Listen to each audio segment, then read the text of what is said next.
Demokrasi. Apa sih demokrasi itu?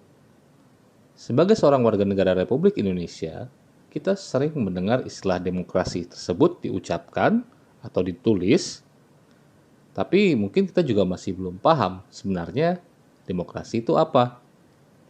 Nah, pada video kali ini, Asal Jeplak akan menjelaskan mengenai apa asal kata dari demokrasi, apa sih pengertian demokrasi menurut para tokoh, sedikit sejarah mengenai demokrasi, ciri-ciri pemerintahan yang menganut sistem demokrasi, apa saja prinsip demokrasi, apa saja jenis dan macam-macam demokrasi, apa sih kelebihan dan kekurangan dari demokrasi, dan negara-negara mana saja yang menganut sistem demokrasi tersebut.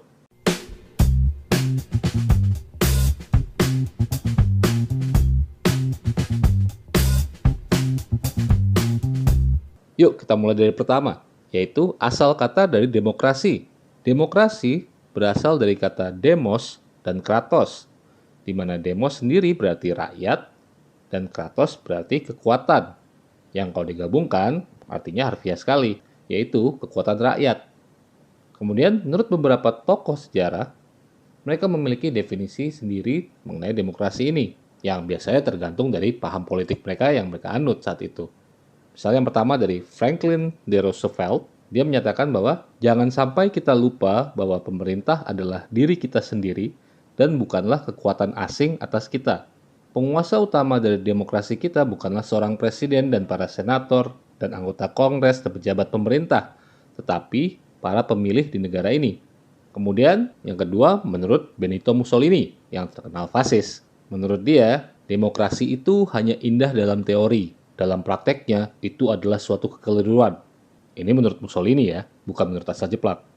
Selanjutnya, pengertian demokrasi menurut Aristoteles, yaitu demokrasi adalah ketika orang-orang yang miskin yang berkuasa dan bukan orang-orang dari kalangan berada. Kemudian selanjutnya, salah satu presiden Amerika Serikat yang paling terkenal, Abraham Lincoln, menyatakan bahwa demokrasi adalah sistem pemerintahan yang diselenggarakan dari rakyat, oleh rakyat, dan untuk rakyat. Nah, tadi sudah saya Jeplak berikan beberapa definisi demokrasi dari beberapa tokoh sejarah. Kemudian selanjutnya kita akan mundur ke belakang untuk mengetahui bagaimana sih sejarah dari demokrasi itu. Konsep demokrasi pertama kali muncul di sekitar tahun 508 sampai 507 sebelum Masehi oleh seorang pembuat undang-undang dari kerajaan Yunani kuno. Tepatnya berasal dari bangsa Athena yang bernama Cleisthenes. Demokrasi yang terjadi pada masa tersebut adalah sistem demokrasi langsung, di mana terjadi pemilihan acak dari para warga untuk memilih siapa yang dapat menjabat di beberapa kantor administrasi dan pemerintahan. Dan akhirnya dibentuk juga majelis legislatif yang terdiri dari semua warga Athena. Semua warga negara yang memenuhi syarat diizinkan berbicara dan memberikan suara di majelis tersebut untuk mengatur hukum pada kota dan negara Athena. Kemudian selanjutnya adalah pada bangsa Sparta. Pada tahun 700 Masehi di kota Sparta, diadakan voting dengan sistem skor, di mana masing-masing pemilih memberikan skor untuk masing-masing kandidat, dan nantinya kandidat yang memiliki skor terbanyaklah yang menjadi pemenangnya. Voting tersebut terjadi pada saat ritual apella, yang diadakan bangsa Sparta setiap sebulan sekali, yang memang diadakan untuk memilih pemimpin. Dan voting ini hanya bisa diikuti oleh mereka yang berjenis kelamin pria dan berusia minimal 30 tahun. Kemudian selanjutnya adalah pada masa Republik Romawi. Republik Romawi sendiri sering dianggap sebagai salah satu bangsa yang paling banyak memberikan kontribusi atas sistem demokrasi, terutama karena merekalah yang pertama kali menggunakan sistem pemerintahan republik di antara peradaban barat pada masa itu. Romawi sendiri banyak mengadopsi dari bangsa Yunani kuno terkait sistem pemerintahan mereka. Tapi banyak pemerintahan negara modern saat ini yang lebih mengadopsi demokrasi ala Romawi dan bukan Yunani. Hal tersebut dikarenakan penerapan sistem demokrasi di Romawi lebih menyeluruh dan membentuk karakter dari negara mereka ketimbang penerapan demokrasi oleh bangsa-bangsa lainnya saat itu.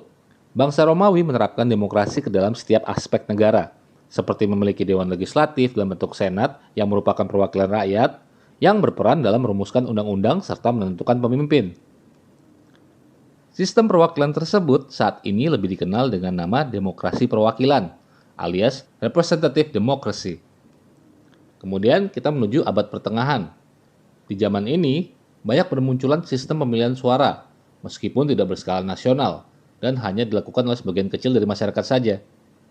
Beberapa contohnya seperti yang pertama, pemilihan Gopala oleh kasta atas di Bengal, kemudian pembentukan Persemakmuran Polandia-Lituania, kemudian voting terjadi di beberapa city-state atau negara kota dari Italia abad pertengahan seperti Venesia, kemudian ada namanya sistem tuata di Irlandia abad pertengahan awal, kemudian ada juga pemilihan Khalifah Utsman bin Affan menggunakan sistem eleksi, dan banyak lagi yang lainnya. Salah satu peristiwa yang cukup penting bagi perkembangan demokrasi di kebudayaan Barat adalah pada saat Inggris membuat perjanjian Magna Carta pada tahun 1215. Perjanjian yang dibuat antara Raja John dengan pihak gereja tersebut berisikan persetujuan raja untuk melindungi hak-hak gereja dan para bangsawan yang kemudian disetujui oleh perwakilan bangsawan yang terdiri dari 25 orang. Bentuk awal dari parlemen di Inggris ini semakin menguat pada tahun 1265. Yang dinamakan Parlemen Simon de Montfort, di mana Montfort mengumpulkan perwakilan dari berbagai kalangan, meskipun masih belum melibatkan rakyat. Kemudian, di Amerika Utara, pemerintahan dengan bentuk perwakilan terbentuk di Jamestown, Virginia, dengan dipilihnya Majelis Burgesses yang ada sebelum Majelis Umum Virginia pada tahun 1619. Kemudian di Amerika Utara juga, kaum Puritan Inggris yang bermigrasi sejak tahun 1620 mendirikan koloni-koloni di New England yang pemerintahan daerahnya bersifat demokratis dan kemudian pada akhirnya mendorong perkembangan demokrasi di Amerika Serikat secara keseluruhan. Namun karena pada waktu itu Amerika Serikat belum merdeka dan menjadi satu negara, meskipun majelis-majelis daerah memiliki sedikit kekuasaan, otoritas mutlaknya tetap dipegang oleh raja dan parlemen Inggris. Nah, selanjutnya kita beralih ke zaman modern. Bangsa pertama dalam sejarah modern yang mengadopsi konstitusi demokrasi adalah Republik Korsika pada tahun 1755. Konstitusi dari Republik Korsika itu didasarkan pada prinsip-prinsip pencerahan dan sudah mengizinkan hak suara wanita, hak yang baru diberikan di negara demokrasi lain pada abad ke-20. Pada tahun 1789, Prancis pasca revolusi mengadopsi Deklarasi Hak Asasi Manusia dan Warga Negara, dan Konvensi Nasional dipilih oleh semua warga negara pria pada tahun 1792. Transisi abad ke-20 menuju demokrasi liberal muncul dalam serangkaian gelombang demokrasi yang diakibatkan oleh perang, revolusi, dekolonisasi, agama, dan kondisi perekonomian. Pada tahun 1920-an, demokrasi tumbuh subur, tetapi sempat terhambat oleh The Great Depression atau depresi besar yang terjadi pada Amerika Serikat waktu itu. Bahkan negara-negara di Amerika Latin dan Asia langsung berubah ke sistem kekuasaan mutlak, kediktatoran. Fasisme dan kediktatoran terbentuk di Jerman dengan Nazinya, kemudian Italia, Spanyol, dan Portugal. Serta ada juga rezim-rezim non-demokratis yang ada di Baltik, Balkan, Brazil, Kuba, Cina, dan Jepang. Selanjutnya pada tahun 1960, banyak negara yang sudah menggunakan sistem demokrasi, meski sebagian besar penduduk dunia tinggal di negara yang melaksanakan pemilihan umum terkontrol dan bentuk-bentuk pembohongan lainnya, terutama di negara-negara komunis dan bekas koloninya. Kondisi ekonomi yang memburuk pada tahun 1980-an disertai dengan ketidakpuasan atas penindasan dari Soviet menjadi faktor runtuhnya Uni Soviet yang menjadi tanda berakhirnya Perang Dingin dan mulainya demokratisasi dan liberalisasi dari bekas negara-negara di Blok Timur. Kebanyakan negara-negara yang baru menganut demokrasi ini, yang sukses secara geografis dan budaya dalam menerapkan demokrasi tersebut, terletak di area Eropa Barat. Mereka sekarang umumnya menjadi anggota atau calon anggota Uni Eropa. Dan bahkan, Rusia setelah runtuhnya Uni Soviet beralih menjadi negara republik dan menganut sistem demokrasi. Meskipun sejumlah peneliti menganggap Rusia itu bukanlah demokrasi sejati dan lebih mirip kediktatoran. Tren liberalisasi dan demokrasi ini menyebar ke beberapa negara di Afrika pada tahun 1990-an, termasuk Afrika Selatan. Kemudian juga menular ke daerah-daerah lainnya, seperti di negara kita sendiri, di Indonesia, yang terjadi pada tahun 1998 menandakan mulainya era reformasi. Kemudian ada juga revolusi bulldozer di Yugoslavia, revolusi mawar di Georgia, revolusi oranye di Ukraina, revolusi Cedar di Lebanon, revolusi tulip di Kirgistan, dan revolusi Yasmin di Tunisia. Menurut Freedom House, pada tahun 2007 terdapat 123 negara demokrasi elektoral yang sudah naik dari jumlahnya tadinya cuma 40 pada tahun 1972. Kemudian menurut World Forum on Democracy, jumlah negara demokrasi elektoral mencapai 120 dari 192 negara di dunia dan telah mencakup 58,2% dari penduduk dunia. Pada saat yang sama, negara-negara demokrasi liberal yang dianggap oleh Freedom House sebagai negara yang bebas dan menghormati hukum dan HAM berjumlah 85 dan mencakup 38% penduduk dunia. Dan kemudian pada tahun 2010, Perserikatan Bangsa-Bangsa atau PBB menyatakan tanggal 15 September sebagai Hari Demokrasi Internasional. Kemudian selanjutnya, bagaimana sih ciri-ciri suatu pemerintahan yang menganut sistem demokrasi? Suatu sistem pemerintahan bisa disebut sebagai demokrasi apabila memiliki ciri-ciri sebagai berikut. Yang pertama adalah ciri konstitusional, yang merupakan ciri-ciri demokrasi yang berkaitan dengan kehendak, kepentingan, maupun kekuasaan rakyat yang ditegaskan ke dalam konstitusi maupun undang-undang yang berlaku di negara tersebut. Jadi maksudnya, konstitusi dalam suatu negara demokrasi harus berisikan kepentingan rakyat. Kemudian yang kedua, ciri perwakilan, yaitu merupakan ciri-ciri demokrasi yang berkaitan dengan kedaulatan rakyat yang diwakilkan oleh sejumlah orang yang telah dipilih oleh rakyat itu sendiri. Kemudian selanjutnya, ciri pemilihan umum, yaitu merupakan ciri-ciri demokrasi yang berkaitan dengan kegiatan politik untuk memilih suatu pihak dalam pemerintahan atau suatu pihak yang akan memerintah. Kemudian, ciri kepartaian, yang merupakan ciri-ciri demokrasi yang berkaitan dengan partai menjadi sarana atau media sebagai bagian dalam pelaksanaan sistem demokrasi. Selanjutnya adalah ciri kekuasaan, yang merupakan ciri-ciri demokrasi yang berkaitan dengan adanya pembagian kekuasaan dan pemisahan kekuasaan. Kemudian yang terakhir adalah ciri tanggung jawab, yaitu merupakan ciri-ciri demokrasi yang berkaitan dengan tanggung jawab dari pihak yang telah terpilih. Jadi, pihak yang telah terpilih dan akhirnya berkuasa tidak bisa seenaknya begitu saja. Mereka harus bertanggung jawab kepada rakyat dan harus mengutamakan kepentingan rakyat yang sudah tertuang dalam konstitusi. Apa sih prinsip dari demokrasi itu sendiri? Apapun bentuk sistem pemerintahan, biasanya selalu memiliki prinsip-prinsip dasar yang dipegang teguh sebagai patokan akan keberhasilan dari sistem tersebut. Nah, dalam sistem pemerintahan demokrasi, prinsip-prinsip yang ada dan harus diperhatikan oleh pemerintahan yang ingin menganut sistem ini adalah sebagai berikut. Yang pertama, kedaulatan rakyat. Kemudian, pemerintahan berdasarkan persetujuan dari yang diperintah, yaitu rakyat. Kemudian, kekuasaan oleh mayoritas. Selanjutnya, hak-hak dari minoritas. Kemudian, adanya jaminan hak asasi manusia. Pemilihan yang bebas, adil, dan jujur. Kemudian, persamaan di mata hukum, alias tidak membeda-bedakan. Selanjutnya, proses hukum yang wajar. Kemudian, pembatasan pemerintah secara konstitusional, yang maksudnya di sini adalah tidak memungkinkan suatu pemerintahan berubah menjadi suatu diktator. Misalnya seperti itu. Kemudian, adanya pluralisme sosial, ekonomi, dan politik. Dan yang terakhir, prinsip dari demokrasi adalah adanya nilai-nilai toleransi, pragmatisme, kerjasama, dan juga mufakat. Demokrasi sendiri tidak hanya ada satu macam, ada berbagai jenis dan macam-macam demokrasi, yang antara lain adalah sebagai berikut. Yang pertama adalah bentuk mendasar dari demokrasi, yaitu demokrasi langsung, kemudian demokrasi perwakilan atau representatif, kemudian demokrasi parlementer, kemudian demokrasi presidensial, dan kemudian demokrasi campuran. Demokrasi sendiri juga memiliki bentuk lain, misalnya sebagai berikut. Yang pertama, monarki konstitusional, yaitu suatu negara kerajaan yang juga memiliki suatu parlemen.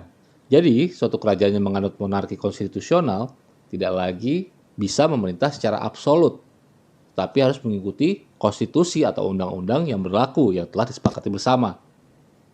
Kemudian bentuk lain demokrasi lainnya adalah republik, yaitu seperti yang diterapkan di negara kita ini. Kemudian ada juga demokrasi liberal, kemudian ada juga sosialis, anarkis, sortition atau urutan, yang artinya pengambil keputusan alias pemimpin dipilih secara acak. Kemudian konsosiasional, yang berarti demokrasi yang kekuasaannya dibagi-bagi. Kemudian ada juga demokrasi konsensus, supranasional, demokrasi inklusif, politik partisipatif, kemudian demokrasi kosmopolitan atau demokrasi global, kemudian demokrasi kreatif, dan demokrasi terpimpin. Tentunya suatu sistem pemerintahan tidak ada yang sempurna, termasuk demokrasi itu sendiri. Nah, selanjutnya Asa Jeplak akan memberikan apa saja sih kelebihan dan kekurangan dari sistem pemerintahan demokrasi tersebut. Suatu sistem pemerintahan yang berhasil diterapkan di suatu negara belum tentu tepat untuk diadaptasi oleh negara lain. Dan itu memang benar adanya, karena dari setiap sistem pemerintahan selalu ada kelebihan dan kekurangannya. Jadi, kelebihan demokrasi itu apa saja? Yang pertama, demokrasi akan lebih adil karena memungkinkan orang-orang yang tinggal di suatu negara memutuskan siapa yang akan memimpin atau memerintah mereka.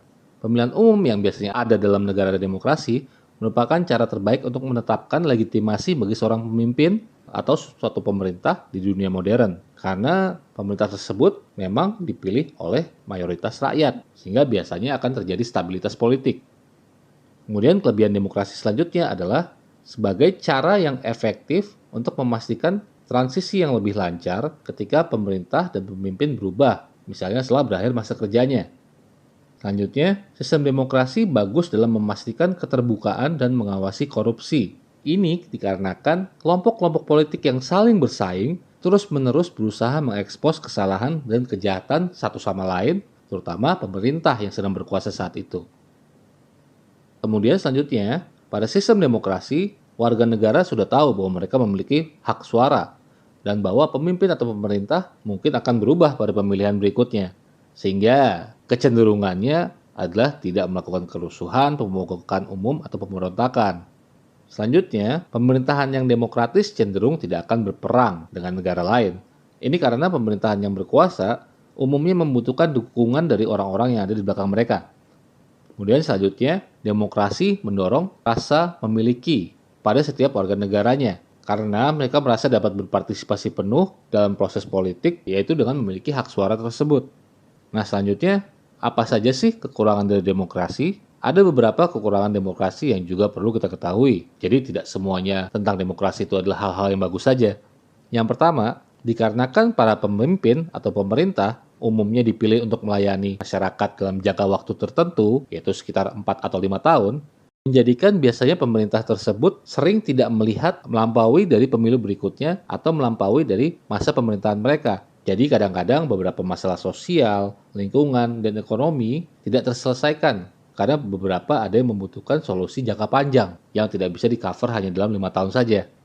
Kemudian kelemahan demokrasi lainnya adalah adanya tirani dari para mayoritas yang tentunya akan sangat mengancam pada kelompok minoritas. Karena dengan tadi waktu pemerintahan yang terbatas, pemimpin ataupun pemerintah biasanya lebih melayani kepentingan kelompok sosial terbesar dan mengabaikan atau bahkan menindas hak minoritas. Kemudian demokrasi ini sangat bergantung pada faktor sejarah dan budaya dari suatu negara. Terutama karena demokrasi ini akarnya adalah pada budaya Yunani kuno dan Romawi yang ada di Eropa. Sehingga mungkin ya, tidak cocok untuk negara-negara timur dan juga di Afrika. Kemudian selanjutnya, kelemahan lainnya adalah demokrasi dapat menghasilkan koalisi yang berat sebelah atau pertikaian tanpa akhir dan akhirnya terjadi kebuntuan politik. Sistem politik lainnya dalam hal ini lebih mudah untuk diarahkan menuju hasil yang diinginkan. Bahkan, Romawi kuno sendiri lebih sukses di bawah pimpinan Julius Caesar yang waktu itu memimpin secara otokratis dibandingkan pada saat di bawah pemerintahan yang demokratis. Kemudian kelemahan demokrasi selanjutnya, demokrasi membutuhkan rakyat yang terdidik dan berpengetahuan luas. Karena apabila rakyat kurang berpendidikan, proses politik dapat lebih mudah dimanipulasi dan didistorsi oleh suatu perusahaan, media yang bias, atau suatu kelompok yang memiliki agenda tertentu. Kemudian, demokrasi juga terlalu banyak bergantung pada kebutuhan individu dan mendorong orang untuk memilih secara egois, berpikir hanya untuk kepentingan diri sendiri, dibandingkan untuk memikirkan yang terbaik bagi negara secara keseluruhan. Kemudian, konflik kepentingan terkadang dapat terjadi, di mana seorang politisi atau pemerintah harus memutuskan antara bertindak demi kepentingan terbaik negara atau demi meningkatkan peluang mereka untuk terpilih kembali. Ya, seringnya mereka akan milih yang terakhir ya. Kemudian, proses pemilu sendiri atau pemilihan biasanya menghabiskan banyak waktu dan sejumlah besar uang. Bisa dibilang ada sekitar miliaran uang yang dibelanjakan untuk kampanye politik yang sebenarnya lebih baik digunakan untuk hal-hal lain yang lebih bermanfaat dibandingkan kampanye. Dan terakhir, kelemahan dari demokrasi yang mengusung pemilihan tersebut akhirnya mendorong politisi untuk membuat janji-janji yang mereka tahu tidak dapat mereka pertahankan hanya supaya dapat dipilih. Ya mungkin tidak semua politisi seperti itu, tapi itu resiko yang mungkin terjadi pada saat berkampanye. Nah selanjutnya, Negara-negara mana saja sih yang menganut sistem demokrasi? Ada beberapa negara yang menjalankan sistem pemerintahan demokrasi tersebut, tapi akan asa jeplak bagi menjadi negara yang dianggap menganut demokrasi secara penuh, dan kemudian negara yang dianggap menganut demokrasi tidak sempurna. Yang pertama, negara-negara yang dianggap menganut demokrasi penuh itu adalah Norwegia, Islandia, Denmark, Swedia, Selandia Baru, Australia, Swiss, Kanada, Finlandia, Belanda, Luxembourg, Irlandia, Austria, Jerman, Malta, Republik Ceko, Uruguay, Britania Raya, Amerika Serikat, Costa Rica, Jepang, Korea Selatan, Belgia, Mauritius, dan Spanyol. Kemudian negara yang dianggap menganut demokrasi tidak sempurna adalah sebagai berikut: Argentina, Benin, Botswana, Brasil, Bulgaria, Cape Verde atau Tanjung Verde, Chili, Kolombia, Kroasia, Siprus, Republik Dominika, El Salvador, Estonia, Prancis, Ghana, Yunani, Guyana, Hongaria, Indonesia, India, Israel, Italia, Jamaika, Latvia, Lesotho, Lituania, Macedonia, Malaysia, Mali, Meksiko, Moldova, Mongolia, Montenegro, Namibia, Panama, Papua New Guinea, Paraguay, Peru, Filipina, Polandia, Portugal, Rumania, Serbia, Slovakia, Slovenia, Afrika Selatan, Sri Lanka, Suriname, Taiwan, Thailand, Timor Leste, Trinidad dan Tobago, dan Zambia. Nah, mudah-mudahan penjelasan yang agak cukup panjang ini tentang demokrasi, mulai dari definisi, sedikit sejarah, ciri-ciri, prinsip, dan kemudian kelebihan dan kekurangan dari demokrasi, bisa kamu pahami dan bisa semakin meningkatkan pemahaman kamu akan demokrasi itu sendiri, dan apa esensinya dan penerapannya, serta mempelajari apa saja kelebihan dan kekurangannya tersebut. Apabila kamu masih ada pertanyaan, bisa tinggalkan di kolom komentar di bawah ini.